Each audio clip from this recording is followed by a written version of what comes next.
Hello friends, जय माता दी। कैसे हैं आप सब दोस्तों? महाशिवरात्रि आने वाली है और दिल गा रहा है, मैं तुझ में शिव तू मुझ में शिव, मेरे रोम रोम में शिव। और एक मैं हूँ, सहस्त्र तू है, हूँ अंश तेरा, है मुझ में तू। एक लक्ष्य तू मेरे कर्म का, तेरा साक्ष्य मैं, मेरा धर्म तू। निरीह श्वास में तो प्राण तू, मेरी सोच का आधार तू। नश्वर हूँ मैं, है अनंत तू, सर्वव्यापी तू, सर्व ज्ञान भी तू। तू मुझ में शिव, मैं तुझ में शिव।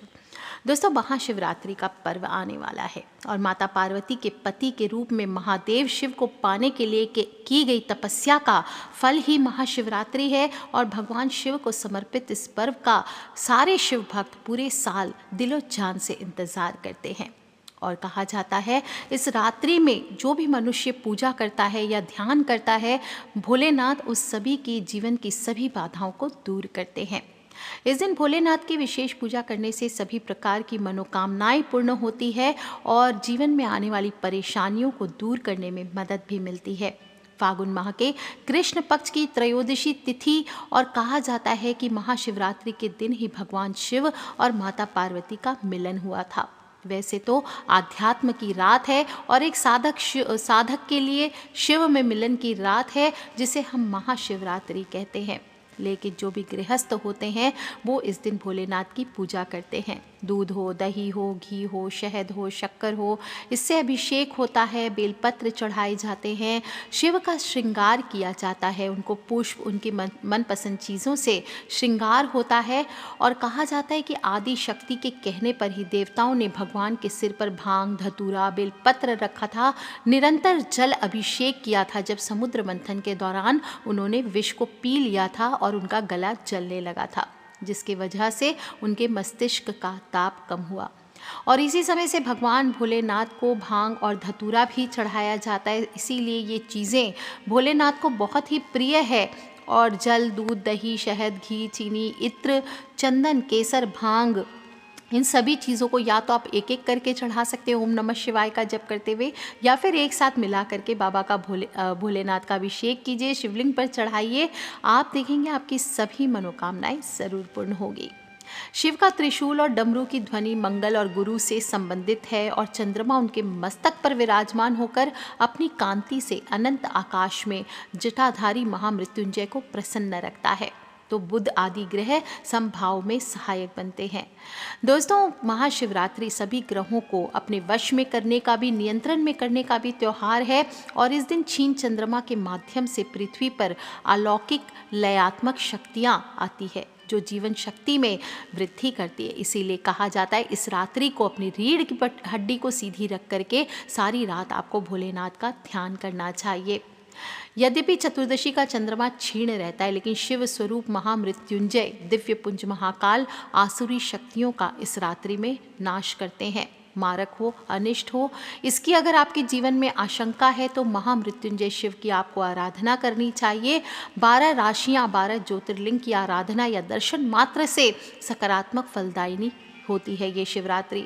कुछ ना कर सकें तो घर में ही पूजन करें। क्यों? और सभी देवी देवताओं को हम प्रसन्न करने के लिए कई तरीके अपनाते हैं। उनकी पूजा आराधना में कुछ विशेष सामग्रियां होती है, एक विधि होती है, उसके तहत हम उनको मनपसंद चीज़ें अर्पित करते हैं और वे भी प्रसन्न होकर के, कहा जाता है, मनवांछित फल देते हैं। लेकिन सभी देवी देवताओं में भोलेनाथ सबसे ज़्यादा जल्दी प्रसन्न होने वाले देव हैं, जल्दी वरदान देते हैं। और भगवान शिव जितना जल्दी प्रसन्न होते हैं उतनी ही जल्दी क्रोध में भी आ जाते हैं। उनका रौद्र रूप जब आता है तो काफ़ी भयभीत करने वाला होता है। और कुछ ऐसी चीज़ें हैं जो उनकी आराधना के दौरान बिल्कुल आपको नहीं करनी चाहिए। भूल करके भी कुछ चीज़ें हैं जो नहीं चढ़ानी चाहिए, नहीं तो फलों की प्राप्ति नहीं होती है। तो इस बार जब आप शिवरात्रि पूजन करेंगे तो ध्यान रखें कि कुछ चीज़ें आपको भोलेनाथ को नहीं चढ़ानी, अपने व्यवहार में कुछ बदलाव करके रखें। शिव पुराण में इन चीज़ों के बारे में बहुत ही विस्तार से बताया गया है। जैसे शिव पूजन में केतकी का फूल वर्जित माना गया है।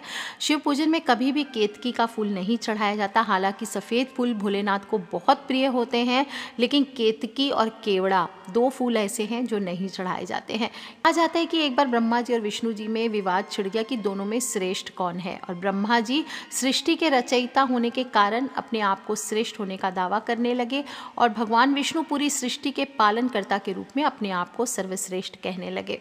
इसी बात को लेकर दोनों के बीच में विवाद हुआ और तभी वहाँ एक विशाल शिवलिंग प्रकट हुआ और दोनों देवताओं ने यह सहमति हुई और निश्चय किया कि दोनों में से इस लिंग के छोर का जो भी पहले पता लगाएगा वही सर्वश्रेष्ठ माना जाएगा।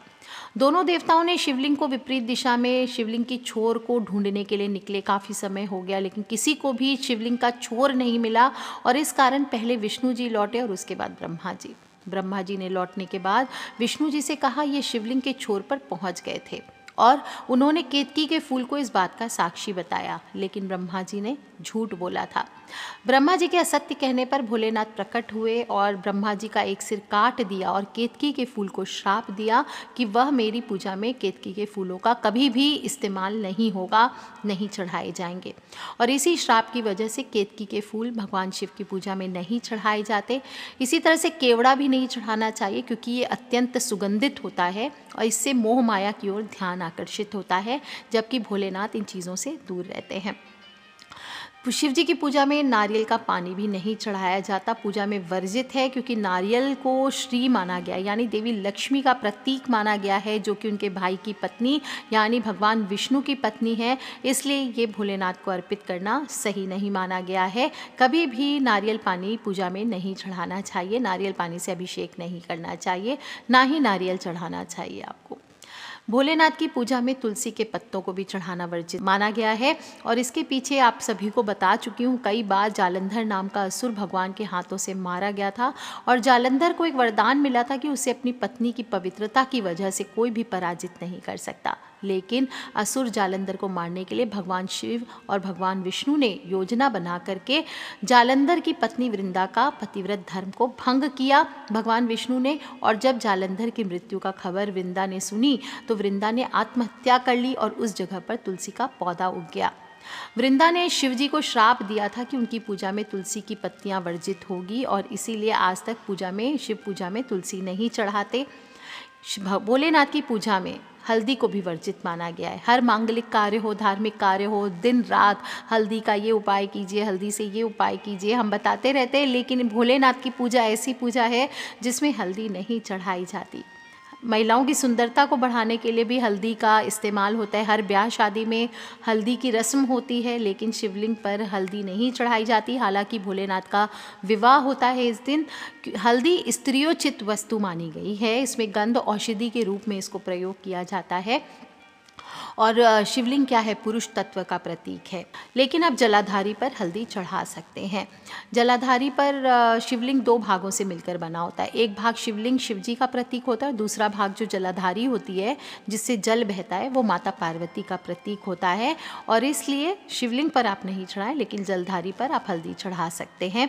इसी तरह से कुमकुम भी स्त्री तत्व माना गया है। पति की लंबी उम्र के लिए सिंदूर कुमकुम ये लगाती है स्त्रियाँ, तो सभी भगवानों को चढ़ाया जाता है कुमकुम, लेकिन शिवलिंग पर इसे नहीं अर्पित करना चाहिए क्योंकि भोलेनाथ को वैरागी माना गया है और ये चीज़ें गृहस्थ के लिए होती है।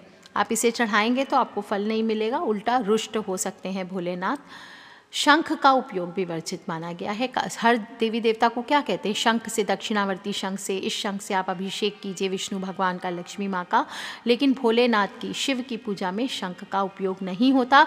इसका कारण भी है, भगवान शिव ने शंखचूड़ नामक राक्षस का वध किया था और शंखचूड़ का त्रिशूल से वध करने के बाद उसका शरीर भस्म हो गया था और शरीर के भस्म से ही शंख की उत्पत्ति हुई थी। इसलिए शंख को असुरत्व का प्रतीक माना जाता है, जो भगवान विष्णु का भगत था। इस कारण भगवान शिव की पूजा में शंख का उपयोग नहीं किया जाता और ना ही शंख से जल अर्पित करना चाहिए। शिव पूजा में तिल भी वर्जित बताया गया है क्योंकि तिल भी कहा जाता है कई जगहों पर भगवान विष्णु के मैल से उत्पन्न हुआ है। लेकिन फिर भी यदि बेलपत्र और फूल ना हो तो आप भोले शंकर को काले तिल चढ़ा सकते हैं, क्योंकि जो लोग भी काले तिल चढ़ाते हैं कहा जाता है उसके जीवन से कलेश समाप्त होता है। मानसिक और शारीरिक तौर पर अगर स्वास्थ्य खराब रहता है तो चढ़ाया जा सकता है, या फिर किसी की कुंडली में शनि दोष हो या किसी प्रकार की शनिदेव पीड़ा दे रहे हो तो शिवलिंग पर काले तिल आप जल में मिला करके चढ़ाएं, ये इससे आपको राहत मिलती है। बेलपत्र शिवलिंग पर चढ़ाना चाहिए, लेकिन कैसे चढ़ाना चाहिए? बेलपत्र हमेशा जो चिकना भाग है वो शिवलिंग के ऊपर होना चाहिए, भगवान को चुभना नहीं चाहिए बेलपत्र। शिवलिंग पर जो चिकना भाग हो बेलपत्र का, सॉफ्ट पार्ट ऊपर से सामने की ओर से उल्टा करके आपको बेलपत्र चढ़ाना चाहिए। और चंदन से ओम नमः शिवाय अगर हो सके तो ये लिखें, इसके बाद आपको बेलपत्र चढ़ाना चाहिए। बेलपत्र चढ़ाते समय ध्यान रखें कि कटे फटे ना हों, और दो बेलपत्र, एक या दो बेलपत्र नहीं चढ़ाने चाहिए। और शिवलिंग पर अनामिका उंगली को छोड़कर किसी भी उंगली से आपको चंदन नहीं लगाना चाहिए, क्योंकि पूजन के लिए सिर्फ अनामिका उंगली ही शुभ मानी जाती है।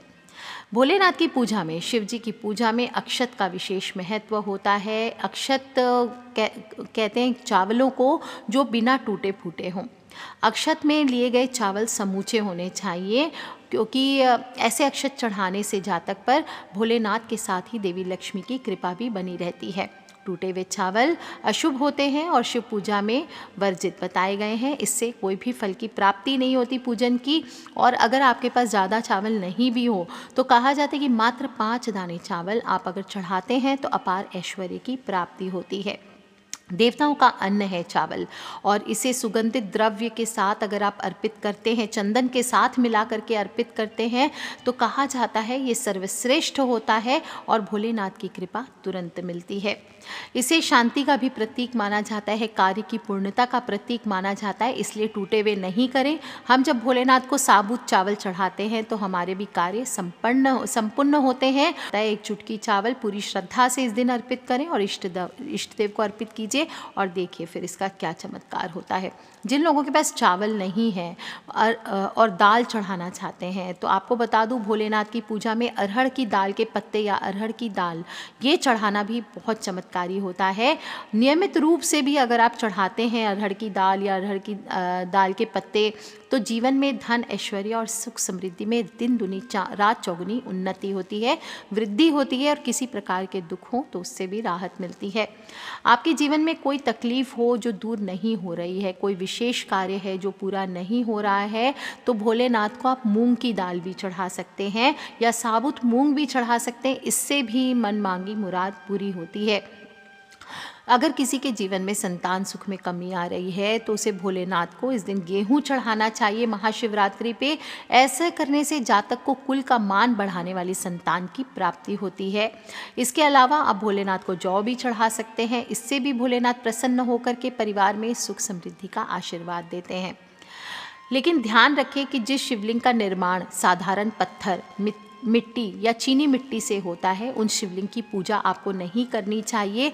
हमेशा जब भी शिवलिंग पूजा करें तो प्राण प्रतिष्ठित करवा के, अभिमंत्रित करवा करके उसे घर में ला करके आपको विराजित करना चाहिए। शिवलिंग की स्थापना घर में नहीं की जाती, चल स्थापना ही मानी जाती है, इसलिए सिद्ध करके, अभिमंत्रित करके 1.25 लाख मंत्रों से आपको शिवलिंग को घर पे मंगाना चाहिए।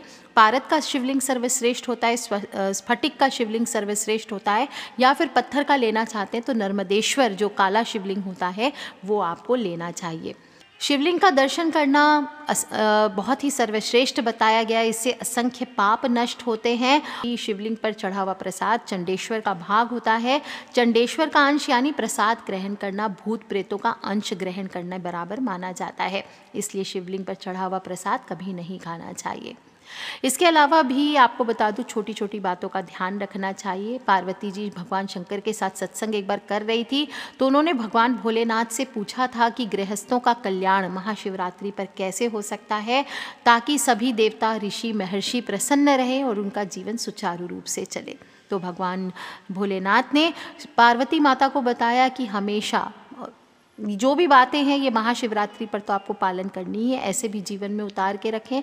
सच बोलना चाहिए, सभी प्राणियों पर दया करना चाहिए, अपने मन और इंद्रियों पर संयम रखना चाहिए। इस दिन पति पत्नी को ब्रह्मचर्य का पालन करना चाहिए। किसी से भी साथ संपर्क नहीं करना है, किसी पराये पुरुष, पराई स्त्री पर कुदृष्टि नहीं डालनी है, किसी भी दिन नहीं करने चाहिए ये सब काम। शील और सदाचार से रहना चाहिए।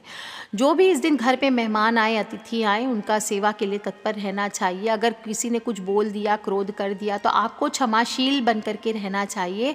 क्रोध नहीं करना है, किसी का अपमान नहीं करना है, इस बात का ध्यान रखें। किसी की निंदा चुगली आदि नहीं करनी है।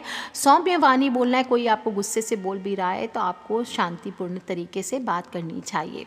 और इस प्रकार से जो भी मनुष्य स्वेच्छा से अच्छे से रहता है, अच्छे आचरण से रहता है, महाशिवरात्रि पर इन चीज़ों का पालन करता है, ऐसा आदर्श व्यक्ति सुखी गृहस्थ होता है, स्वर्गगामी होता है और हमेशा शुभ कर्म करते रहे। सिर्फ मनुष्यों की नहीं, जानवरों की भी सेवा करें और इससे शुभ कर्मों के फलों की प्राप्ति होती है, शुभ फलों की प्राप्ति होती है, शुभ प्रारब्ध बनता है। क्योंकि मनुष्य जैसा कर्म करता है वैसा ही प्रारब्ध बनता है और प्रारब्ध अत्यंत बलवान होता है, उसी के अनुसार जीव भोग करता है।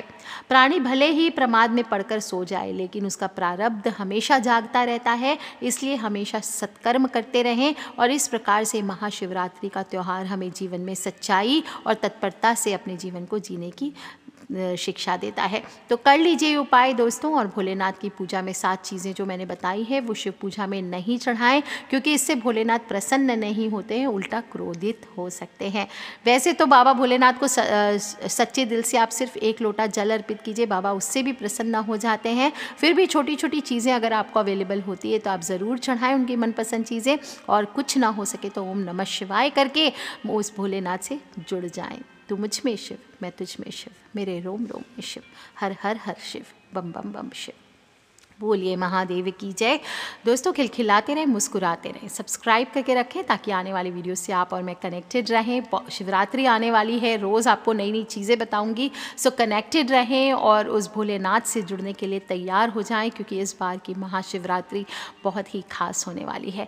Take care friends, love you all, जय माता दी, बम बम भोलेनाथ की। सब्सक्राइब करके रखें ताकि आने वाले वीडियो से आप और मैं कनेक्टेड रहें और अपने फ्रेंड्स, फैमिली, मम्मी पापा, भाई बहन, बच्चे सभी लोगों से इसे शेयर करना बिल्कुल ना भूलें। Take care friends, love you all, जय माता दी, बम बम भोलेनाथ की।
अपनी अवेलेबिलिटी के अनुसार, अपनी इच्छा के अनुसार आप चढ़ा सकते हैं, लेकिन अगर आपके पास कोई भी पूजा सामग्री ना हो